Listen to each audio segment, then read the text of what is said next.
दोस्तों, अमेरिका के किसी बंदे ने जूते बेचने की शुरुआत अपनी कार से की। वो जूते अपनी गाड़ी में रख लेता और जगह जगह जाकर जूते बेचता।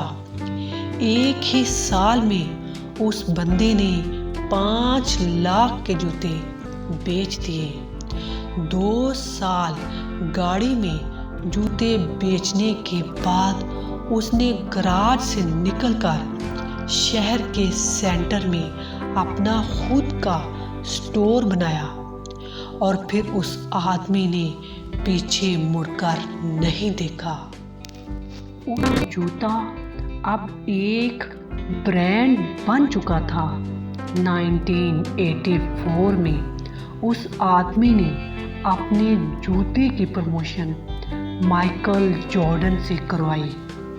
आज ये एथलेटिक शूज़ बनाने वाली बड़ी कंपनी है और उसका नाम है नाइकी और उस बंदे का नाम है फिल नाइट।